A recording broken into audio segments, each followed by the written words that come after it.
안녕하세요. 결혼한 지 3년 된 30대 여성입니다. 시어머니의 말도 안 되는 계산법 때문에 복장이 터질 것 같아서 하소연하러 왔습니다. 욕심이 사나워도 정도가 있지. 게다가 남편까지 어머님 편을 들고 나서니 제가 버텨낼 재간이 없네요. 지금은 한심해서 쳐다보기도 싫은 남편이지만 이런 남편과도 뜨거웠던 시절이 있습니다. 남편과는 지인의 소개로 알게 되었는데 저는 당시 제 사업을 꾸려나가고 있었고 남편은 대기업에 다니는 회사원이었어요. 말이 나왔으니 말이지만 제가 원해서 한 소개팅은 아니었네요. 사업상 알게 된 지인이었는데 남편은 지인의 친척이었고 아무튼 이런저런 이유로 제가 소개팅 자리를 마다할 수가 없었지요. 솔직히 사업하는 사람 입장에선 인맥 관리가 무엇보다도 중요하거든요. 그래서 실은 술자리 한번 나간다 생각하고 나갔달까요. 하지만 그렇게 만난 남편과는 대화도 잘 통하고 취미생활도 비슷해서 이야기가 끊이질 않았습니다. 게다가 제가 하는 사업과 남편이 담당하는 업무 분야가 비슷하다 보니 고충이랄까 공감되는 일도 많았고요. 이후로 남편이 몇 번이고 애프터 신청을 해왔고 그렇게 저희는 사귀는 사이가 되었어요. 사귄 지 4년차쯤 되던 해에 남편이 먼저 프로포즈도 해왔지요. 저도 여자니까 프로포즈를 받았을 땐 당연히 기뻤습니다. 어느덧 나이도 30 중반을 향해 달려가고 있었으니 조급한 시기이기도 했으니까요. 그런데 황당하게도 결혼 이야기가 오가면서 서로 주머니 사정을 오픈했더니 시쳇말로 남편이 개털이더라고요. 솔직히 이건 좀 비하기 심하고 아무튼 저에 비하면 가진 게 너무 없었어요. 회사 생활을 8년이나 한 남자가 그것도 대기업을 다녔으면서 모아둔 돈이라곤 고작 6천만 원이 전부였거든요. 당시 남편 실수령이 한 달에 500 정도였으니 제가 왜 실망했는지 이해가 되실 거예요. 6천이 절대로 적은 돈은 아니지만 사귀는 내내 경제 개념이 없다는 느낌은 없었는데 어쩌다 그렇게 된 건지 이해가 안 되대요. 그래서 남편에게 대놓고 물어봤습니다. 돈 관리를 어떻게 했길래 이것밖에 못 모았느냐고요. 그러자 남편이 말하기를 요 몇 년 시부모님 사정이 좋지 않았답니다. 아버님은 대기업을 다니시다 사업을 하시겠다며 하루아침에 가족들과 상의도 없이 회사를 관두고 나오셨대요. 그리고 퇴직금을 받아 사업을 시작하셨는데 그게 요식업일 줄은 아무도 몰랐답니다. 문제는 저희 아버님이 평생 남이 해주는 음식을 드시기나 해보셨지 당신 손으로 라면 하나 끓여본 적 없으신 분이라는 거지요. 그러니 자연히 그 사업이라는 식당 일은 어머님 몫이 되었는데 저희 어머님은 며느리로서 이렇게 표현하기 꽤나 조심스럽습니다만 옆에서 지켜본 바로는 놀기 좋아하시고 천성이 부지런한 분은 못 되세요. 게다가 그동안 전업주부로 아버님이 가져다주는 월급으로 생활하시던 분이었는데 갑자기 장사를 하라며 아버님이 앞치마를 던져주고 정작 아버님은 골프다 뭐다 놀러다니기 바쁘셨다네요. 그러니 어머님 기분이 좋을 리 있었겠어요? 하다못해 아버님같이 식당에 나와 계시기라도 했다면 달랐겠지만요. 아무튼 그래서 어머님도 식당 일을 등한시하기 시작하셨고 그러니 이른바 오픈빨로 생겼던 몇몇 손님들도 다 떨어져 나가더랍니다. 그렇게 시쳇말로 식당 말아먹는데 딱 2년 걸리더래요. 게다가 뒤늦게 아버님이 어떻게 수습이라도 해보시려고 손을 대시면서 일은 더 걷잡을 수 없이 커졌는데 그 이유가 살던 집을 담보로 대출받고 카드론 받고 제3금융권에까지 손을 대신 거지요. 남편이 이 모든 사실을 알게 되었을 때는 뭐 달리 손 쓸 방법이 없었다네요. 그래서 가게를 정리하고 이후로 시부모님은 살던 집도 파시고 지금의 집으로 이사를 하셨습니다. 두 분 다 크게 충격을 받으셔서 그 충격에서 헤어나오는 몇 년 동안 남편이 금전적으로 도움을 많이 드릴 수밖에 없었고요. 그리고는 이런 속사정을 털어놓으면서 지금은 아버님도 정신 차리시고 인근 주차장에서 관리 일을 하고 계시고 어머님도 식당에서 일을 하고 계시다며 저더러 자기를 이해해 줄 수 없겠냐고 묻더군요. 그런 남편의 얼굴에다 대고 제가 뭐라고 타박을 할 수가 없었어요. 사람이 살다 보면 실패도 할 수 있는 거고 가족이니 도울 수도 있는 거라고 생각했으니까요. 그리고 저희 친정부모님도 사업을 하시기 때문에 사업이라는 게 절대로 자기 뜻대로 되는 게 아니라는 건 진작에 알고 있었거든요. 물론 저희 친정부모님은 처음 시작하셨을 때부터 지금까지도 열심히 하지 않으신 날이 없다고 믿습니다. 아무튼 그때는 남편도 많이 사랑하고 있었고 그래서 남편의 사정이 딱하다 생각했지 파혼 쪽으로는 생각을 못했어요. 그리고 제 입장에서도 파혼을 하기엔 여러 가지로 솔직히 아쉬운 부분이 있었어요. 일단은 33이라는 제 나이에 이 남자랑 헤어져서 또 누구를 만나나 걱정도 되고 겁도 났거든요. 그리고 제 하루가 사업 때문에 정말 눈코 뜰 새 없이 바쁠 때가 많아요. 그래서 누구와 결혼을 하더라도 사람들이 말하는 내조 잘하는 현모양 저는 솔직히 자신이 없었습니다. 오히려 내조는커녕 제가 외조를 받아야 할 판이었으니까요. 그리고 부끄러운 말이지만 저는 데이트 약속보다는 늘 사업이 우선이었기 때문에 남편과 이런저런 계획을 세워놓고도 몇 번이나 바람을 맞춘 적이 있어요. 그런데 그때마다 남편은 제 탓을 한 적이 없고 오히려 열심히 사는 저를 기특하다 추켜 세워주대요. 그래서 남편과 함께라면 사업도 가정도 잘 꾸려나갈 수 있을 거란 확신을 갖게 되었지요.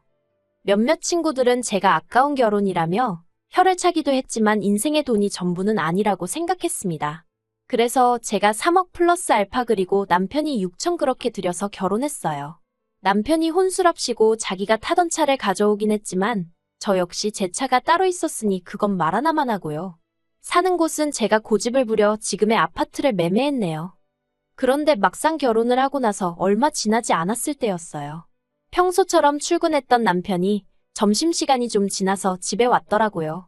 제가 무슨 일로 이렇게 일찍 왔냐 하니까 넥타이를 풀어헤치며 씩씩거리더니 방금 회사 때려쳤답니다. 그리고는 주절주절 설명을 하는데 저도 너무 황당했던지라 정확히 기억이 나진 않네요. 뭐라더라. 자기가 속해 있던 부서가 개편이 되면서 자기가 이상한 부서로 발령이 났다나요. 그래서 홧김에 때려쳤다는데 어처구니가 없더라고요. 아무리 맞벌이 중이라고 해도 저는 남편이 저희 가정의 기둥이자 가장이라고 생각했거든요. 그런데 저랑 상의 한마디 없이 자기 기분이 안 좋다고 하루아침에 회사를 때려쳤다는 게요. 이렇게 무책임한 사람이었나 싶어서 실망스럽기도 했어요. 그런데 제 속마음을 읽기라도 한 건지 남편이 하는 말이 자기가 경력도 있고 그래서 이직은 식은 죽 먹기랍니다. 그러면서 한 2주 정도 쉬고 바로 다시 새로운 직장 알아봐서 출근할 거니 걱정하지 말라대요. 그리고 그토록 자신만만해하는 남편에게 제가 뭐라고 하기도 그래서 일단은 지켜보겠다고 알겠다 했지요. 하지만 인생이 자기 마음먹은 대로 되는 법이 있던가요? 2주가 아니라 2달이 지나가도록 남편은 새로운 직장을 찾지 못했습니다. 자기 딴에는 여기저기 이력서도 내고 하는 것 같던데 좋은 소식 한 번을 듣기가 힘들더라고요. 제일 괴로운 사람은 남편이었겠지만 저도 점점 지켜보고만 있기가 괴롭더군요. 그런데 그런 와중에 어머님한테 연락을 받았습니다. 하시는 말씀이 남편이 보내주던 용돈이 끊어진 지 오래라면서 언제 보내줄 거냐고 하시더라고요. 양가에 용돈을 드린다거나 그런 부분도 각자 하기로 했던지라 저로서는 그런 어머님의 불평과 요구가 부담스러웠어요. 게다가 어머님 또한 남편이 직장을 관뒀다는 사실을 알고 계셨기 때문에 좀 어이가 없기도 했네요. 말이 나와서 말이지만 솔직히 시부모님, 저희 부부 결혼할 때 정말 1원 한 푼 안 도와주셨거든요. 그뿐만이 아니라 축의금까지 싹 다 가져가셔가지고 식대도 저희 친정부모님이 대신 내주셨고요. 그런데 결혼한 지 1년도 안 돼서 집안 재정을 책임지게 된 며느리한테 용돈을 운운하신다는 게 저로서는 솔직히 이해하기가 힘들었지요. 제가 남편이 다시 직장을 구하는 대로 용돈을 드리던지 하지 않겠냐고 조금만 기다려주시라 했습니다. 제가 대신 드리겠다 그런 이야기를 기대하신 눈치셨지만 모른 채 했어요. 그러자 어머님이 노발대발 난리를 치시대요. 지금 당신 아들 백수라고 시부모도 무시하는 거냐면서 며느리도 자식이라던데 너는 예단도 하나 안 해오더니 이대로 시부모가 거리로 나 앉았으면 좋겠냐 굶어 죽었으면 좋겠냐 하는 말도 안 되는 생떼를 쓰시기도 하셨지요. 하지만 저는 그런 어머님의 협박에도 눈 하나 깜빡하지 않았습니다. 거기엔 여러 가지 이유가 있지만 무엇보다도 어머님이 신우에게는 어떻게 해주고 계신지 알고 있었기 때문이에요. 남편에게는 아래로 7살이나 어린 여동생 그러니까 신우가 하나 있어요. 얼굴도 제법 예쁘장하니 더 어렸을 때는 인기도 좋았다고 하더라고요. 그래서인지 신우는 걸핏하면 자기 입으로 자기는 얼굴로 먹고 살 거란 소리를 해댔습니다. 잘난 남자 하나 물어서 팔자를 고칠 거라는 남사스러운 소리도 곧잘 해댔고요. 그리고 고슴도치도 지 새끼는 예쁘다고 한다더니 저희 어머님이 딱 그러신 분이셨지요. 어머님 눈에야 어머님이 배 아파 낳은 딸이니 얼마나 예쁘고 사랑스러웠겠어요. 그래서인지 신우의 외모 관리에 들어가는 돈이라면 정말 머리카락을 팔아서라도 대주실 판이었습니다. 남편이야 자기 어머니고 자기 여동생이니 별 생각이 없었는지 모르겠지만 제3자인 제가 보기엔 솔직히 제정신이 아닌 것 같았지요. 특히나 아들한테 용돈을 받아서는 그걸로 딸 뒷바라지를 한다는 게 제가 며느리라서 그런 건지 탐탁치 않대요. 아무튼 어머님은 계속해서 집요하게 저에게 용돈을 요구하셨습니다. 저는 없다고 못 드린다고 딱 버티고 있었고요. 그리고 이런 신경전이 이어지던 와중에 남편이 저더러 자기도 제 사업에 껴주면 안 되냐고 묻더라고요. 이직을 하려고 해도 전에 다니던 직장보다 조건도 안 좋고 자존심이 상한다면서 그러면서 저더러 자기 예전 직장 조건에 맞춰서 자기를 뽑아달라는데 황당하기 짝이 없었지요. 그래서 그렇게는 못한다고 조건이 기대만큼 안 되더라도 어쩌겠냐고 다른 직장으로 가라 했습니다. 나는 남편을 내 직원으로 둘 생각이 없다고요. 그리고 남편이 자기가 저한테 실망을 했던 게 이때부터였답니다. 어머님 아버님한테 자기 대신 용돈을 안 드렸을 때도 서운하기는 했지만 저를 이해하려고 노력했다나요. 자기가 워낙에 해온 게 없으니까 제가 서운해서 그랬을 거라고요. 하지만 직장 문제만큼은 저 때문에 결국 자기가 전에 다니던 회사보다 못한 곳에 가게 되었다면서 전부 다 저 때문이라고 제 탓을 하더군요. 게다가 자기가 저였으면 남편 기라도 살려줄 셈으로 대표 자리도 턱하니 내줬을 거라는 말도 안 되는 소리를 하더라니까요. 그런 남편이 얼마나 한심하던지 뭐라고 반박도 하기 귀찮을 지경이었어요. 그래도 어찌저찌 결혼 생활은 이어졌습니다. 예전같이 즐겁고 행복한 부부가 아닌 그냥 같이 사는 뜨뜻미지근한 사이가 된 거지요. 그래도 다른 부부들도 몇 년 살면 다 저희처럼 사는 거라 생각하고 서운한 마음은 한 곳에 묻어두고 그렇게 지냈네요. 사업만으로도 충분히 스트레스를 받고 있는 상황에서 남편하고 괜히 부딪혀서 신경 쓸 일을 만들고 싶지도 않았어요. 그러다 올해 초 아주 어이없는 상황을 맞닥뜨리게 되었습니다. 3억 중반대에 들어왔던 저희 아파트는 급등과 급락을 거듭하며 그래도 안정적으로 8억대에 안착을 했어요. 하지만 집값에 크게 연연하지 않았던 이유가 저희는 어차피 이 집 한 채뿐이고 당장 어디로 이사를 갈 계획도 없었거든요. 그런데 저희 어머님과 남편은 저와는 생각이 많이 달랐더라고요. 발단은 신우가 결혼할 사람이라며 남자를 데려오면서부터였습니다. 그렇게 잘난 남자 타령을 하더니 이렇게 표현해도 될지 모르겠지만 신우가 어디서 치과 의사를 잡아왔어요. 그런데 문제는 신우가 어지간히 잘 사는 집 딸 행세를 했던 모양이에요. 저는 몰랐는데 요새는 어디 회사에 등록해서 한 달에 얼마씩 돈을 내면 명품 가방뿐만 아니라 옷하고 신발도 빌려주고 그런다대요. 그리고 저희 신우가 떡하니 그런 회사에 등록을 해놓고서는 한마디로 매일같이 남의 것을 빌려다가 명품녀 행세를 하고 다녔더라고요. 솔직히 말해서 신우가 그러고 다녔든 말았든 그건 뭐 제 알바는 아니지요. 어떻게 생각해보면 그러고 사는 것도 재주 좋다 싶기도 했고요. 하지만 신우가 저희 친정부모님 사업을 마치 시부모님이 하는 것처럼 거짓말을 했다는 것과 제가 힘들게 일군 제 사업을 마치 자기 오빠, 그러니까 저희 남편이 한 것처럼 결혼할 남자 집안에 말했다고 했을 땐 어처구니가 없고 화도 나대요. 제가 동조한 것도 아닌데 신우의 거짓말에 공범이 된 기분이었으니까요. 그리고 얼마 후 떡하니 상견례 날짜까지 잡아온 신우가 저한테 거의 싹싹 빌다시치 하면서 한 번만 그냥 넘어가 달라고 그러대요. 그리고 저는 안 되는 줄 알면서도 가족이란 이유로 알겠다 했고요. 그런데 상견례 당일 남자 쪽에서 먼저 얼마를 해올 수 있는지 저희 어머님한테 대놓고 묻더라고요. 그러자 어머님이 저를 쓱 보시더니 한 2억은 해갈 수 있다고 하셨습니다. 속사정을 뻔히 아는 저로서는 어머님이 말씀하신 숫자가 허무맹랑하게 들릴 뿐이었지요. 그러자 남자 쪽에서는 그럼 2억으로 알고 있겠다며 예단 목록은 신우를 통해서 따로 보내겠다고 하대요.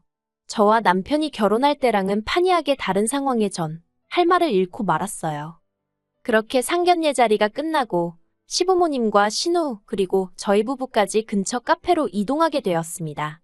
그리고는 어머님이 먼저 말문을 여셨는데 하시는 말씀이 가관이었어요. 어머님이 저더러 빠른 시일 내에 이사갈 준비를 하라고 하셨거든요.